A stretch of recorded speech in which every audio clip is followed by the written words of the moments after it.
All right, I'm going to start up right away because there's two chapters that we're going to go over between now and 9 o'clock. And then after the break, I'm going to go over the calculator, which was from Chapter 2. I did go out last night because I had nothing better to do. It's not like there was a football game on or anything. So I did go last night and I graded everybody. So all your stuff should be graded up to this point. All right. So I've asked you to go over to the P drive for the class and find the folder with today's date on it, 11/2/2015. So I'm going to literally do the same thing, grab it, copy it up to my desktop, and there it is. All right. Take it for granted that everybody was able to do that.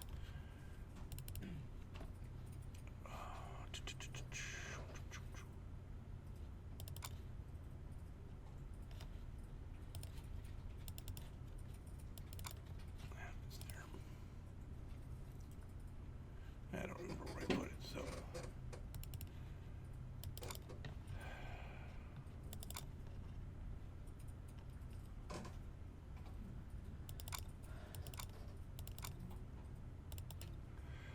So we're going to go over chapters 15 and 16 today. We're going to go over chapter 17, which is a little more meaty, for lack of better words, chapter on Wednesday. We're skipping chapter 18, which is on mobile development. Chapter 19, which is about 4 or 5 pages long, getting data into JavaScript. I'll go over that a week from today, along with chapter 20. That'll finish what we're covering in the book. So starting a week from Wednesday, which if I'm correct on this, is the 11th, Veterans Day, starting on that day, we're going to be building a website as a class. All right, I've already started putting it together. And we're going to be using a combination of HTML5, CSS3, JavaScript, and jQuery. You will be required, we're going to create the website as a class, you will be required to turn in that website as your last assignment. All right? That'll give us plenty of time to work on it between now and the end of the semester. So, again, I'm jumping right into chapter 16, not 15.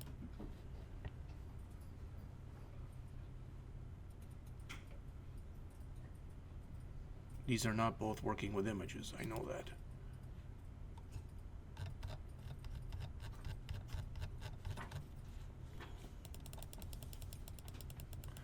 We did that last time, so I'm going to jump here.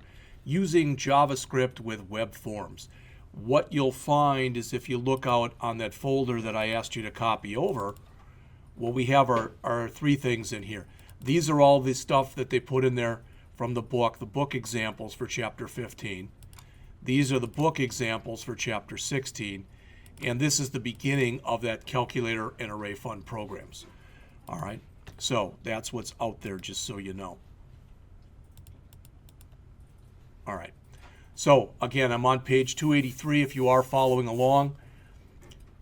And as you can see, the chapter talks about how to validate the input to a web form using JavaScript. One thing that, if you've never heard this from me before, you're hearing it now and you will hear it again, and that's the fact that if you are going to be a web programmer or any kind of programmer where you ask for input, you should assume that the person who is putting the input in is evil. In other words, you should just assume all input is bad, which means that you should go in and validate all input. All right, we don't talk about that much this semester. You've seen a little bit of it. For instance, in some of the JavaScript programs, I've said we're expecting a number. Make sure that if they put in something non-numeric, you handle it. That's checking. That's validation checking. All right, if we said put in, for example, somebody's age, and we say that a person can be between 1 and 125, let's say, that says that if you're checking for not only non-numeric, but if you're checking for negative values or values greater than 125, again, you're doing validation checking. So we start to talk about that today.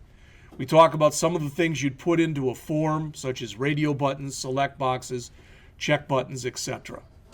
Checkboxes. Talking about providing feedback on forms. You can do it through an alert, and there's other ways that it can be done also. The last thing says, understand the limits of JavaScript form validation. And there's even more than what's talked about in here. First of all, it's possible for any user to turn off JavaScript on their machine. All right, literally, you just go into the configurations and you turn it off. All right, I'm not saying you should. In fact, typically you should not, but sometimes people do it.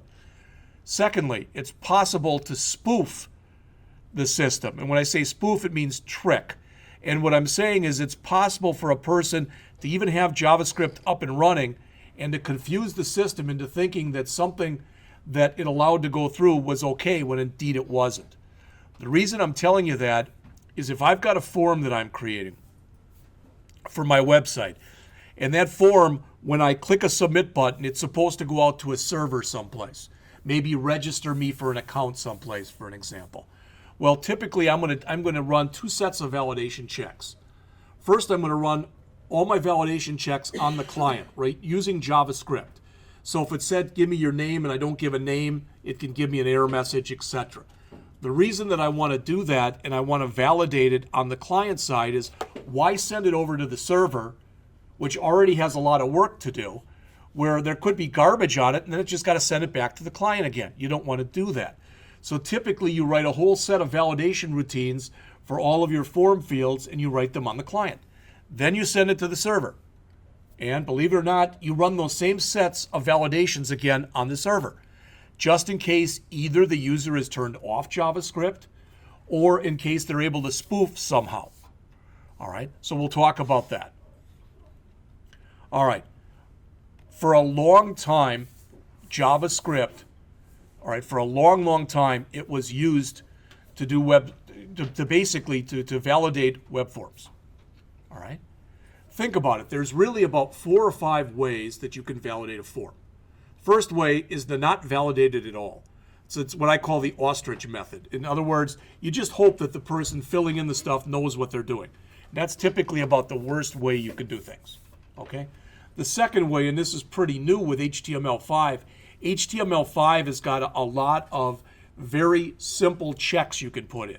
For instance, in any field that you put in an HTML5 form, if somewhere in, when you're defining the field, if you put the word required there, if the person does not put a value in for that field, they'll get an error message because the field was required.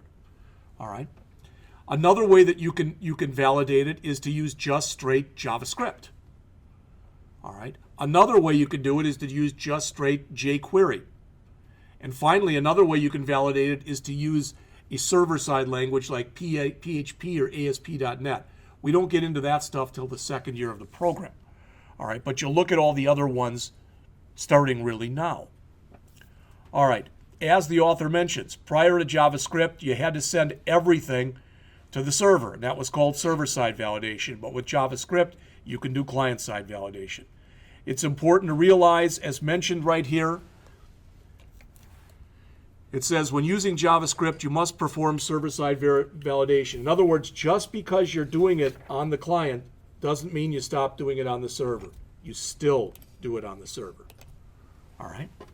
So they start talking about maybe the simplest way to do a validation, and that's literally with using an alert box. So in other words, this is a required field. So if it asks for my name and I put Jeff in there, ideally it should come up and say, hello, Jeff. But if I leave it blank, if I put nothing in there, it should say name is required. So if we look at that example, and again, these are the ones I asked you to copy over. All right, so I don't know if this is the one right now or not, but example 1. So if I leave it blank, name is required. If I put in my name, hello, Jeff. Now, all it's checking for here is the presence or absence of a value. So I'm going to hit space. And you notice it says that. So that they didn't do a very good job of validating that form right there. What should have happened is you should have used what's called a trim function, T-R-I-M. And what trim does is it removes any blank spaces before you put in something and any blank spaces after you put something in. No blank spaces in the middle. So if it's asked for my name and I put in blank space, Jeffrey, blank space, P, blank space, Scott, and a bunch of blank spaces, it'll remove all the ones at the beginning and all the ones at the end, but none of the ones between the my first name and middle initial and or my middle initial and last name. All right. And the reason that one of the reasons that they came up with this trim function is you have a form like this, and it would have a bunch of fields in it, and people wouldn't want to fill in a bunch of stuff, so they just start hitting the space bar. All right. And now you'd be entering stuff in, and if you don't check for a blank space, it thought that it was valid. You don't want to do stuff like that. All right. And if we look at the code for this, it's all right here. It's a little bit more complex than the stuff we've looked at before.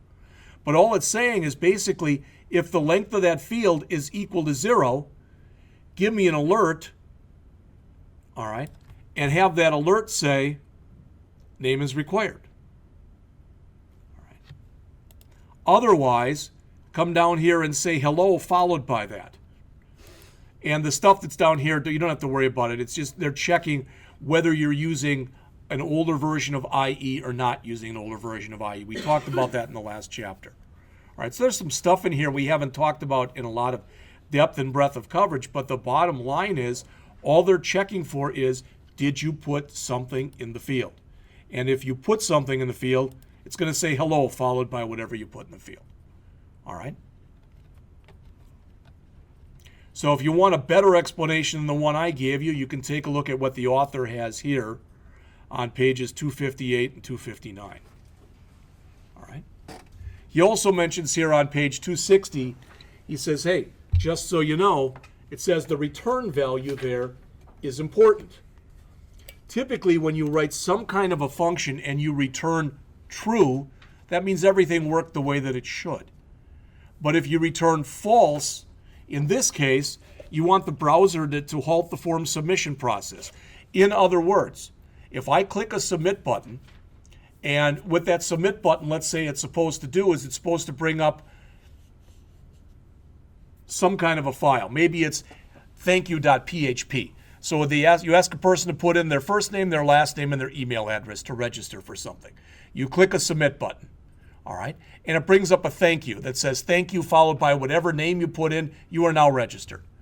Well, if the person leaves out their first name or their last name or their email address, I don't want it to go to the server. I want you to give an error message that says first name is required or last name is required or email is required and send them right back to the form. In order to do that, I'm going to set that return value to false because that will halt the form submission process and send them back again. All right. They also mention here, and again, this is stuff we have not really talked about at all. If you look at what's in blue there on page 260, it says, this appears in the body event. It adds the submit event to the form by using an eHandler event script. What it's saying basically is, hey, when you go and you hit the submit button, we want to make sure that you run the right script. Okay? All right. So, validation with jQuery. Notice the first line. jQuery validation is less complex than validation with plain JavaScript. All right? What does that mean? That means that you write less code.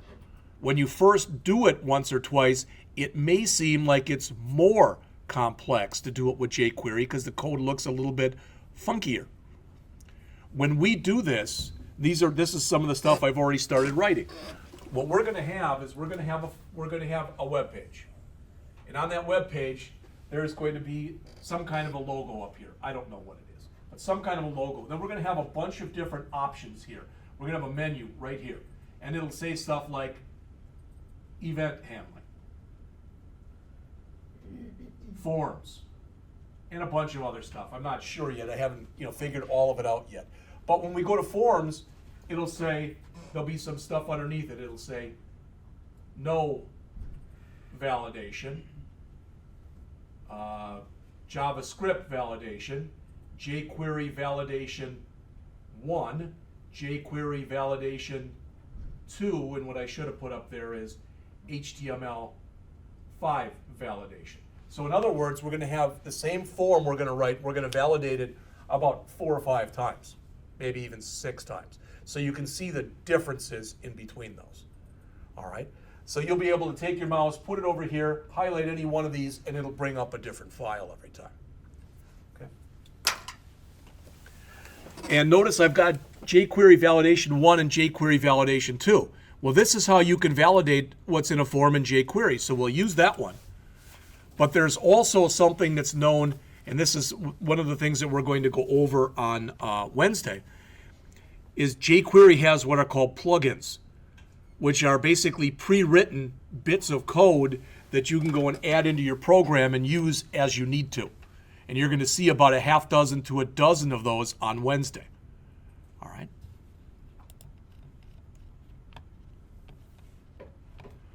All right.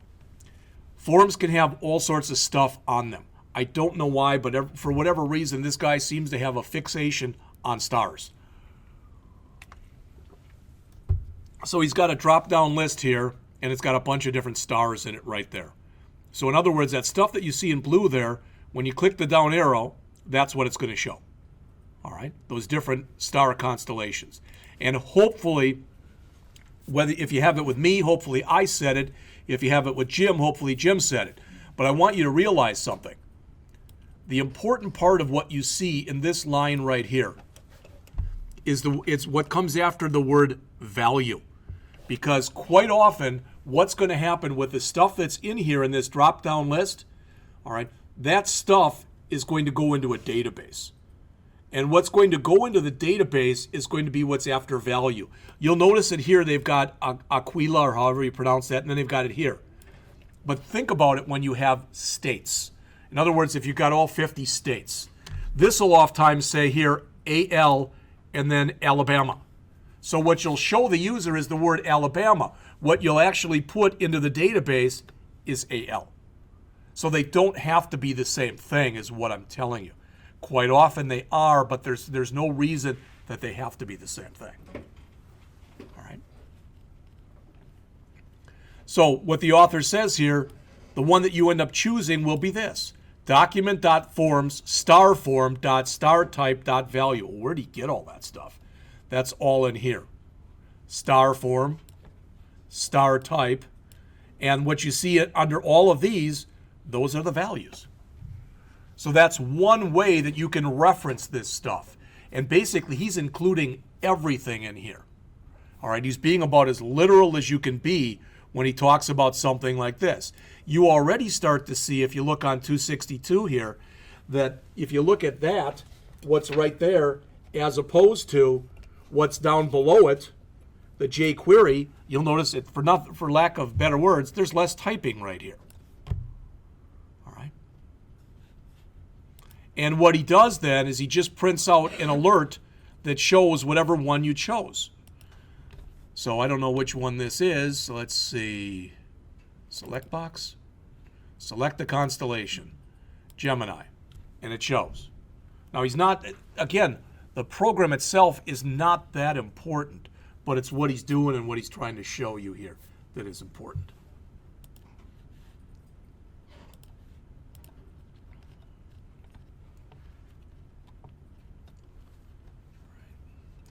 For most of the rest of the things that are in the chapter, he uses an example, and believe it or not, a lot of books use this, of a pizza company.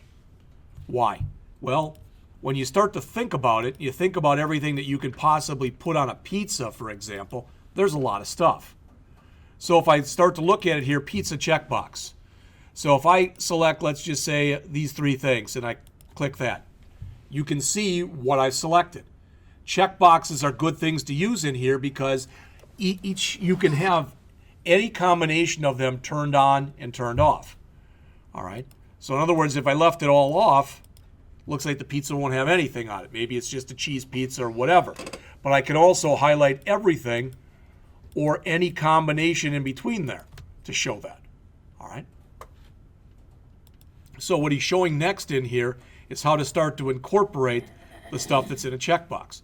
Notice that each one of these things, if this, else, if this, else, if this. Well, these right here, those are the three kinds of pizza that you can have. So you can choose either a veggie special or a meat special or a Hawaiian. So that isn't the same example.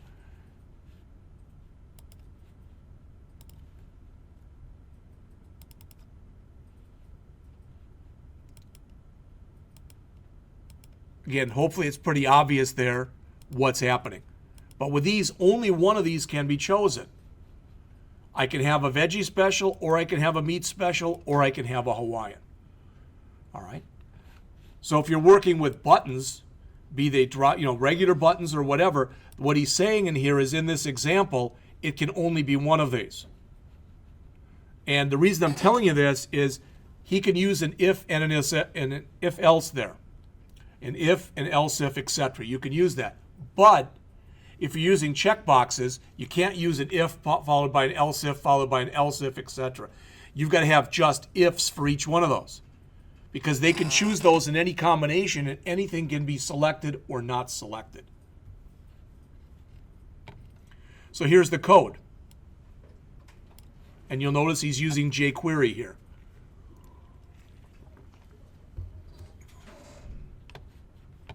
All right. So he says if any of these are chosen, all right, just flip the thing on. So in other words, it's saying copy whatever is here to here. And you already saw that. That when I clicked on here, the main topping changed to veggies. Here, the main topping changed to meat. And here, the main topping changed to Hawaiian or whatever the heck it was. All right. And he goes through this in a lot of depth and a lot of breadth of coverage. This is the one I showed you, the working with checkboxes, which is on page 265. Starts on page 265. All right, as it says, a checkbox allows you to select multiple items. So here's that one. So you can have anything selected. When you think about it, there's 1, 2, 3, 4, 5, 6, 7. All right. So that means the number of combinations that you have, there are hundreds. All right. And that's anything between none of these and all of these in any kind of combination. And if we look at the code for that, again, he writes it again right here. The pizza will have, and he goes through and he checks each one that's checked. And for each one that's checked, he adds it to his list of things that you've checked. The code isn't that big. What takes more time is to set up the darn form, because there's a lot of different stuff in it.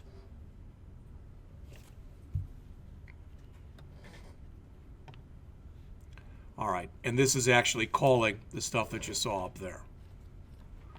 All right, then you've got radio buttons. Remember, with radio buttons, as shown here on page 268, for radio buttons, they have to either, one is turned on and none are turned on. And once you click one of these, one of them is always turned on.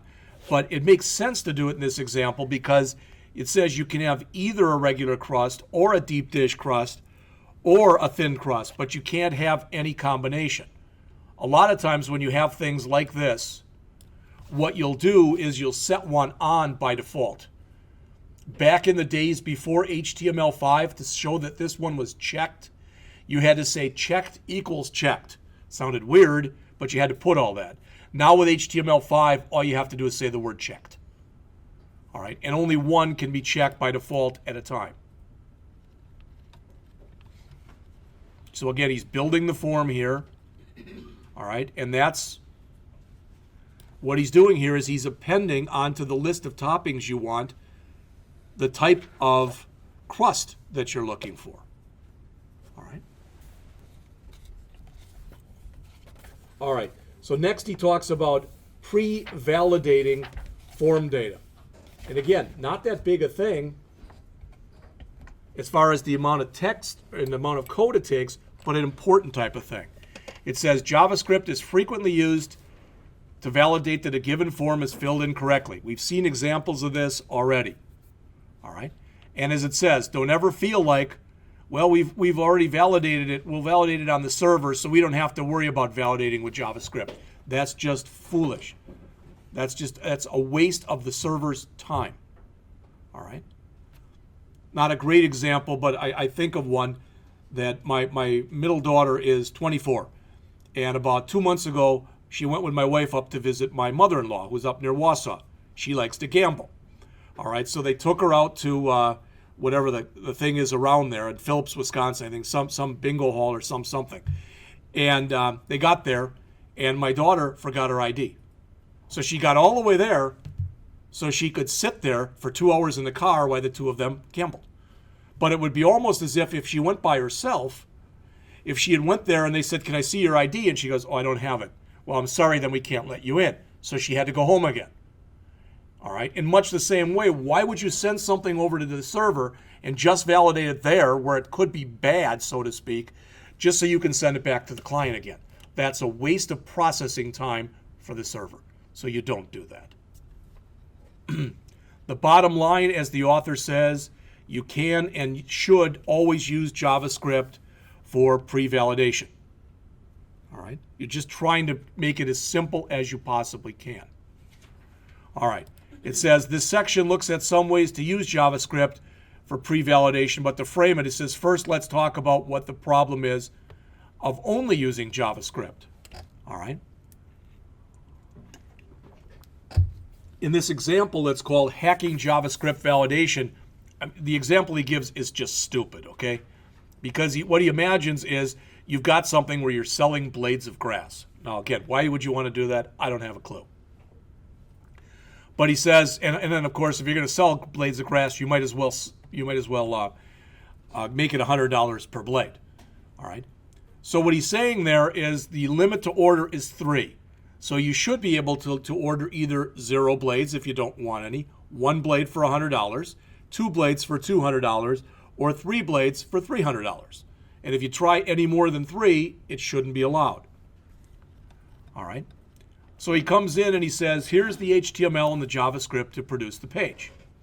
It says, note that you won't be able to submit the form because the form actually, the catalog.php, that's what would happen if you clicked the submit button. There is no file like that. If it did exist, it would work, but since there isn't one, it won't work. All right. So as it says here, with JavaScript enabled in my browser, the user's attempt to order 3 or fewer is acceptable, which is exactly what you'd expect. So he chose 3 here, and it says $300. Good. All right. If the user goes back to the page with JavaScript enabled and attempts to order 4 blades, you should see the following alert. As you can see there, it's on page 272. So again, as of right now, it's working, and it's working the way that it should work. All right. It says, so far, so good. Now imagine I disable JavaScript on my browser. The form still looks exactly the way it did. So now, as it says, I'm able to go in there and put in 1,500 for the number that I want to order. And it says your total is 150,000. In other words, we circumvented the process by disabling JavaScript. All right.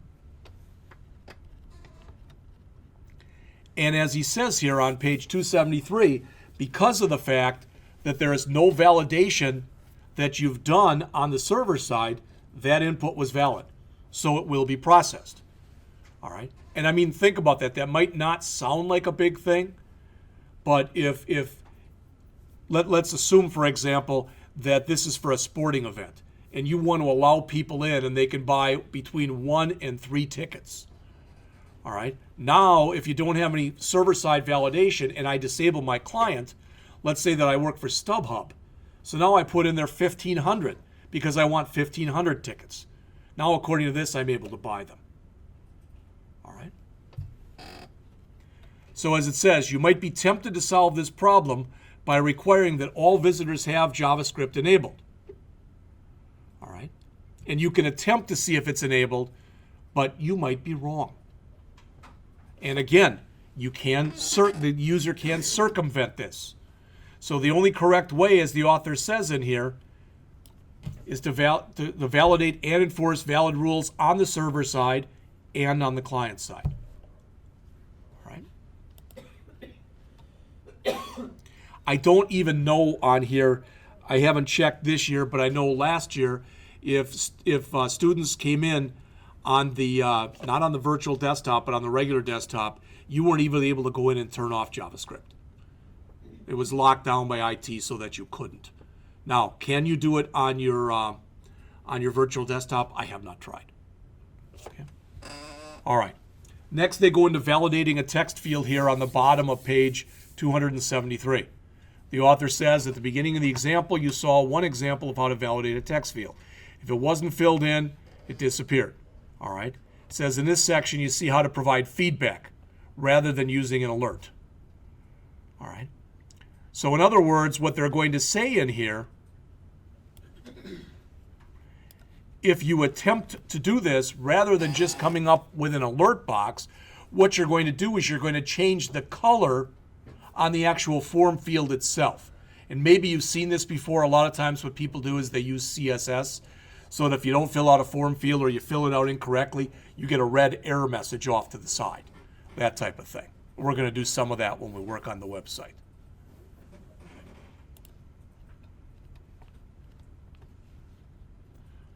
As it says, this code doesn't do anything we haven't already looked at.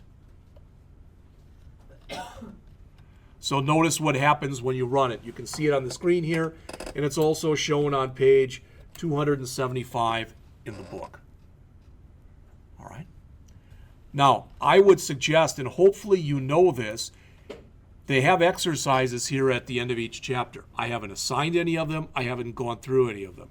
But at the very end of the book, after the appendix, they give answers to all these.